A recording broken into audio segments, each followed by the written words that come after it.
naming a new acting director of the CDC today. The White House says Jim O'Neill, a top deputy of Health Secretary RFK Jr., will serve as the agency's temporary leader.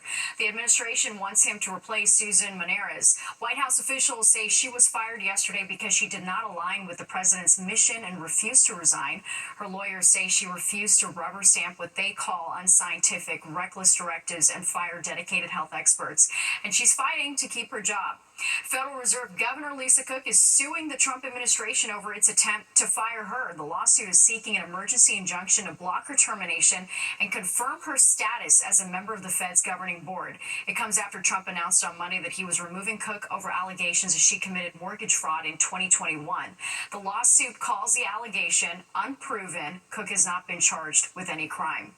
We'll call it a case of the mall versus the law. A New Jersey community is suing American Dream, saying that it's violating so-called blue laws that ban the sale of non-essential items, including clothing and appliances, on Sundays in Bergen County. But the mall disagrees. Fox 8's Richard G. Kovis breaks down the looming legal battle. For Milan Champagne, the only time to shop at the American Dream Mall with her boyfriend is on her only day off, Sunday. Zara, H&M. But it's those retail stores operating inside the mall that has officials in nearby Paramus claiming American Dream is breaking the law. A mall, it's not church, it's not police station, it's not a school. This is where people choose to come and shop. A new lawsuit accuses the sports complex Mecca in East Rutherford of allowing stores to open on Sundays, which goes against a law that dates back to the colonial era. Blue laws, which ban certain commercial or recreational activities like sales of clothes and appliances on Sundays to promote a day of rest. A lot of people, they come to the mall on Sundays because they have off of work and everything. They want to bring their families and their children and stuff. So, and closing on Sunday, that's going to make them lose a lot of revenue too. That's when everyone's off, and that's when you would make the most money. But I could also see from the civilian side where you wouldn't want them to open. Attorney Imran Ansari, who is not affiliated with this lawsuit, says he sees both sides. American Dream is in Bergen County, where the law has been upheld by voters for decades, but the actual complex sits on state-owned land. These laws have been on the books in Bergen County for years, if not centuries. But if the argument that American Dream would likely put forward that they're actually under the state authority, then they're going to have a better chance of defeating this lawsuit. It's the whole purpose of a weekend and a day off. There are some exemptions to that blue law here in Bergen County, like allowing grocery stores and drugstores to operate on a Sunday, but neither of those are inside American Dream. In a statement, a spokesman for American Dream calls this lawsuit a meritless political stunt driven by private competitors' interests. And because American Dream is on state property, officials say they look forward to their day in court. In East Rutherford, New Jersey, Richard G. Kovis, Fox 5 News. Well, after years of delays, Amtrak finally unveiling a faster version of its fastest train. They're called NextGen Acela and travel up to 160 miles per hour. Right now, Amtrak is running 5 of the high-speed trains between D.C. and Boston. By 2027, Amtrak says it will have a total of 28 NextGen trains in operation. Passengers arriving in the city today seemed happy with the upgraded trains. It's brand spanking new. It's the NextGen. And it's fantastic. The seating and many upgrades. It's gorgeous. It's such luxury compared to the old train. The NextGen trains have more legroom, wider seats, free Wi-Fi, and individual power outlets. And in the wake of the tragedy in Minneapolis, keeping students safe is top of mind. A look at how one school in our area is using tech to prevent future shootings. Plus this. Come on, bro. Talk about a lucky catch. Officers saving a boy who jumped from a window to escape fast-moving flames. Verma.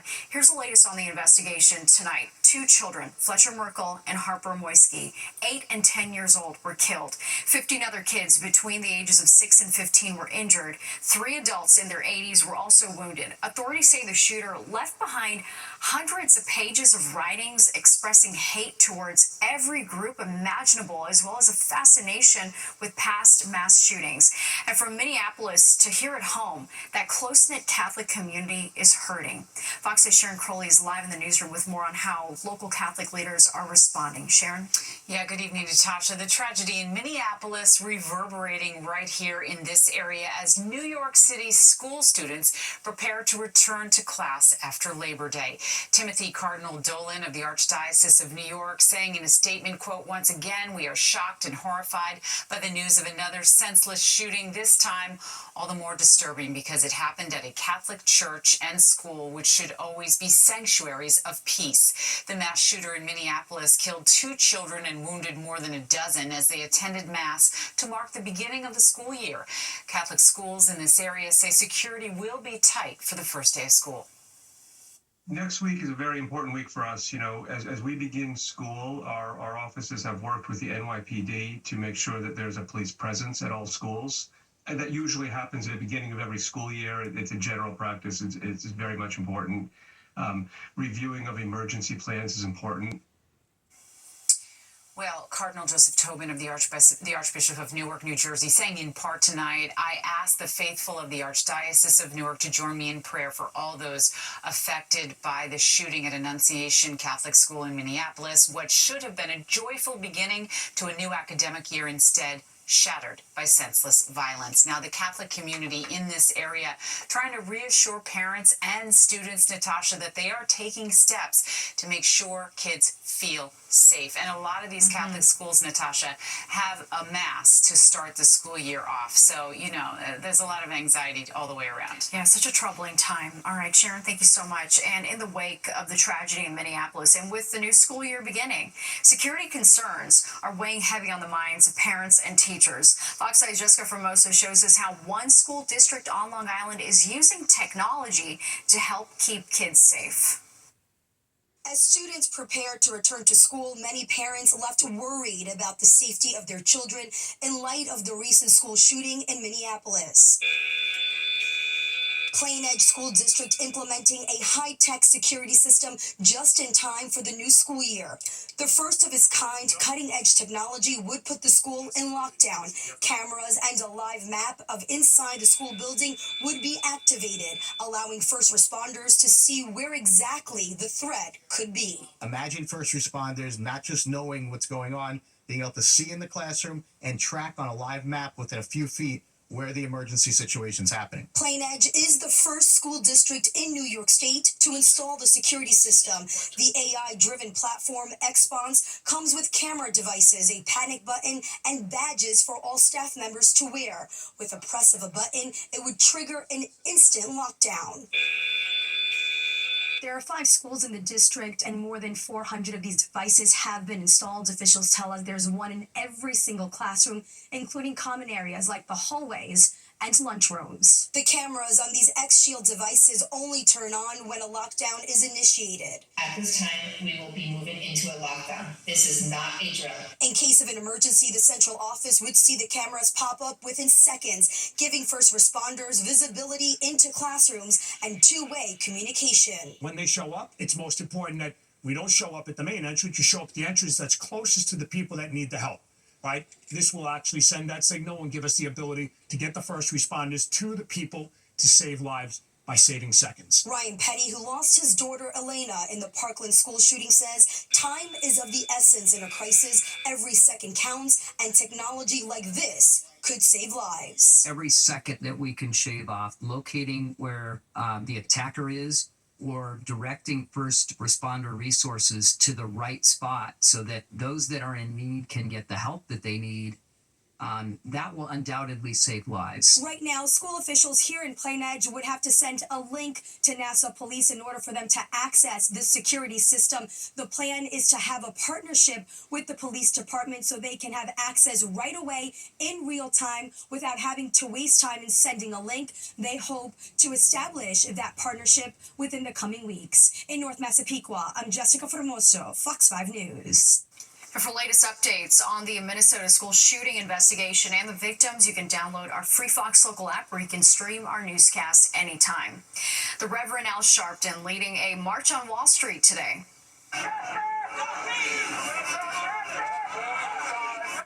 The civil rights leader timed the protest to coincide with the anniversary of the 1963 March on Washington. Sharpton is urging corporate America to resist the Trump administration's efforts to roll back DEI initiatives. He was joined by clergy, labor, and community leaders. Sharpton has encouraged consumers to avoid retailers that have scaled back on diversity policies. We come to Wall Street rather than Washington this year to let them know you can try to turn back the clock, but you can't turn back time. President Trump has moved to end DEI programs within the federal government and has warned schools to do the same or risk losing federal money.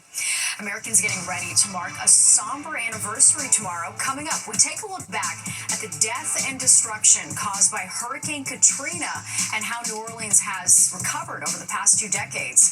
And is the U.S. Open attracting more than just tennis fans? Honeydews, anyone? We're serving up a look at whether influencers are taking over the iconic tennis tournament.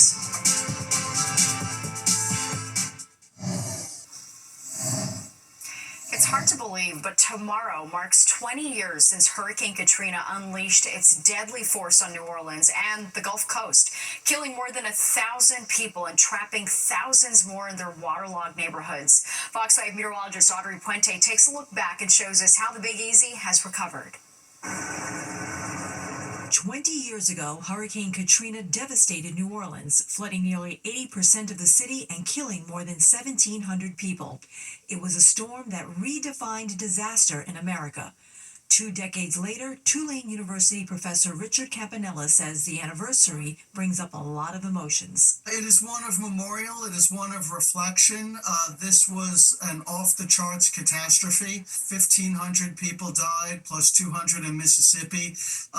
The landscape and the city has been altered like no other moment in its 300-year history. But it's also one on looking back on really a surprising level of progress that many people did not predict almost 20 years ago. Richard has authored 11 books and over 200 articles about Greater New Orleans and Louisiana. He says the area now has a rebuilt protection system with new levees, flood walls, and pumps designed to keep storm surge out and rainwater moving. So we now have the system that we should have had before Katrina, and that gives us protection from the so-called 1% storm. That's better than what we had. For New Orleanians, August 29th isn't only about Katrina. It has become a reminder of other storms that have struck on or around the same day. I should also mention that 13 years ago, Hurricane Isaac hit on the Katrina anniversary in 2012, and 4 years before that, Hurricane Gustav almost hit on the Katrina anniversary. Scenes of recovery are still visible. Specifically the rear of the lower Ninth Ward, you will see multitudes of empty lots and then 1 or 2 houses back and then more empty lots. So it's that sort of variated recovery that you see. Professor Campanella teaches his students that the enduring lesson of Katrina is respect for both the land and the water. I hope what they take from it is that we have to live with a great deal of respect to our natural environment and a sensitivity to areas that are vulnerable. And you know what? We can't just live everywhere or anywhere. Audrey Puente, Fox 5 News. Well, helping cops catch a burglar is one thing, but this isn't your average Good Samaritan. One guy going from Bruce Wayne to the Caped Crusader to catch a crook, all while wearing his Batman PJs. We'll explain. Plus this. Are influencers influencing the U.S. Open? I'm Jennifer Williams at Flushing Meadow, where tennis might not be the only thing people are coming for. I'll explain next on the 10 o'clock news. The U.S. Open is in full swing, and it has tennis fans from all over the world coming to see their favorite stars. But could influencers be influencing the tournament? And could some of the swag and merch be competing for center court? We sent our Jennifer Williams to find out. This is my Labubu. She's named Billie Jean Bling. From bedazzled Labubus to go with players' monochrome designer fits, to daily celeb and influencer sightings, to a plethora of high-end food and adult beverage offerings, to shops chock full of merch. At this year's U.S. Open, there's much more than just tennis. Here for the clothes, the shoes, the people watching. Forget the tennis. Pop culture has taken over sports. We're finding other ways in through that entertainment, celebrity culture entry points, and it's proving to be really successful. Social media has helped the event's popularity explode, with the USTA collaborating with influencers to expand the tournament's reach. All these videos, you get to see the behind the scenes of the 10K seats and what the Fan Fest looks like, all different types of what we get to see here at the US Open. You can see a sneak peek of it on social media, and I think it makes everybody want to come more and more every year, and that's why we see an uptick in the numbers every single year. One of the tournament's staples, its signature drink, the Honey Deuce, which at $23 a pop generated almost $13 million in revenue last year. With the rise in social media and sort of the social currency of experiences, having that ultimate picture of you holding a honey deuce you can share on social media is the peak, social moment. What are you here for? I'm here for the honey deuce. Yeah, I think the pop culture is definitely taken over. I'm here for the tennis. I'm maybe the anomaly, but pop culture is definitely taking over. Regardless of how the tournament evolves, the tennis will always be elite. The competition here is the best that we get to see all year round, and I think that it only amplifies all the cultural things that come into the US Open as well, the fashion, the food, the energy, but I don't think it overshadows the tennis at all. That's the best part. In Flushing Meadows, Jennifer Williams, Fox 5 News. Yeah, I love tennis, but nothing beats that first sip of a honey deuce.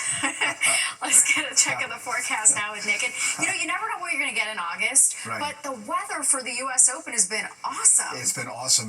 My wife and our youngest daughter were there tonight. Yeah. I got to ask them if they had the honey deuce, so we'll have to see. Oh, and they must have. Yeah. You got to report back. Well, for sure. But certainly, and they said the weather was nice. I mean, they were in the big stadium. The dome was open. They said it got a little cool, but, of course, the electricity was crazy there. And it is going to be a great holiday weekend coming up. We do have some clouds overhead now. That was Newark Airport in the background. Hopefully they're getting back together there after a lot of delays earlier. 78-61 today, still below average, but not any records in jeopardy. Record 100 for the high, 50 for the record low. That's 2 days in a row for 1885. Actually, 3 days in a row they had record lows back then. 71 clouds still overhead. South wind at 7. Humidity is up just a little bit. Pressure's fallen off a little bit too. 30.05. Waiting for a little cool front coming from the north and west. But we're not as cool tonight as last night. We're in the mid-50s to upper 50s, North Jersey to Poughkeepsie, but still 71 in Midtown, and even milder, Bridgeport and Islip, upper 60s, Jersey Shore to the east end. And the wind again continues out of the south. It'll average about 10 miles an hour overnight. We're in the upper 70s most everywhere today. 80, the warmer spot there at Newark. 70s heading up into New England, back towards Rochester, and heading down towards West Virginia with low 80s, Washington, D.C. southward. We saw Cleveland there, only 68 today.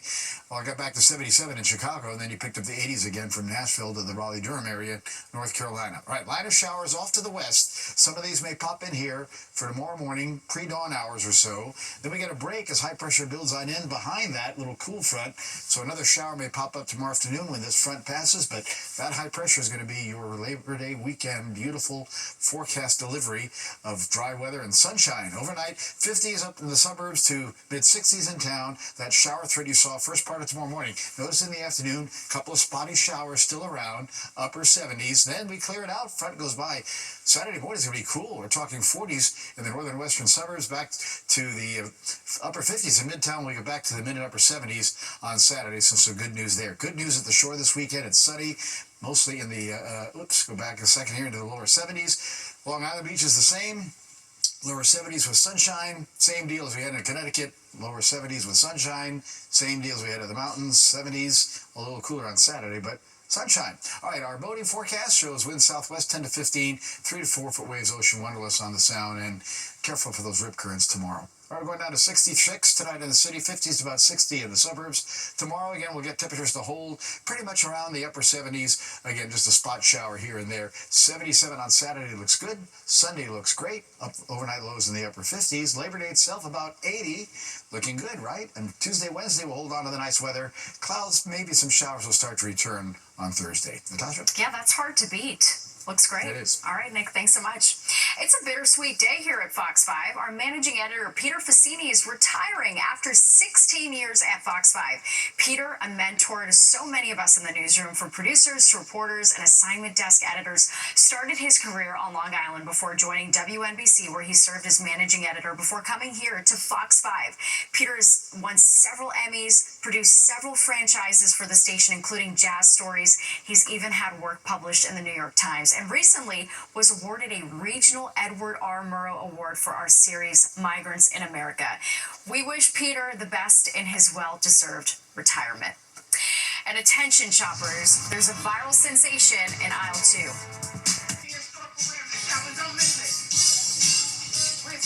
Okay, it's not quite the can, but one grocery store worker is getting quite the following online and among customers.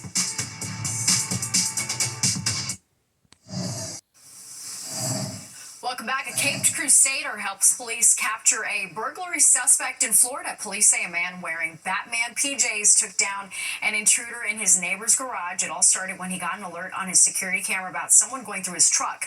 The man, who has a background in corrections, went outside to look for the person and saw someone suspicious at his neighbor's house. Police say the suspect also broke into the neighbor's car and stole 2 pairs of sunglasses and cash. Well, this isn't your average grocery store worker. Letitia White is moving and grooving to elevate the customer experience at a ShopRite in North Jersey. Fox 5's Richard G. Kovas got to see her skills in action in Paramus. 69 cents. But where are you? Where are you when the sales are going through?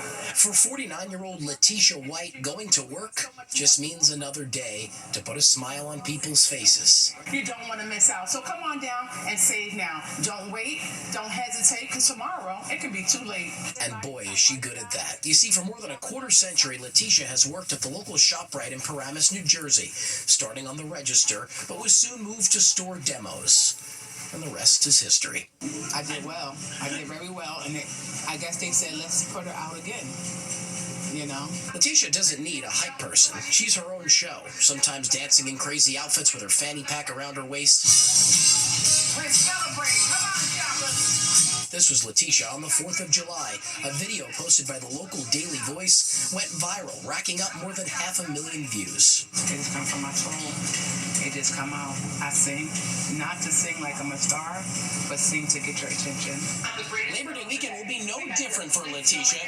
She's going to keep doing her thing, and she's got some tricks up her sleeve for those coming to get those last-minute barbecue staples. In fact, Letitia says she does this year-round, 6 days a week, because the customers keep eating it up, and they're buying whatever Letitia's selling. In fact, store managers say that every time Letitia sings, sales go up. She's our angel, our ShopRite angel. Thank you. Thank you, guys. Does she make you buy stuff? Heck yeah. She comes in, she says, now come on now, look at this sausage. You know how good this is going to be? Her words will make you spend. For Letitia, the customers are what makes it all worth it. And so we just had to ask her to sing a song just for us. No, no, no, no way. No, no, no, no way. I'm living without you. Always fresh and always Letitia at ShopRite in Paramus, New Jersey. Richard Giacovis, Fox 5 News. Wow, Letitia makes me want to shop there. And there's more of the 10 o'clock news straight ahead. We'll be right back.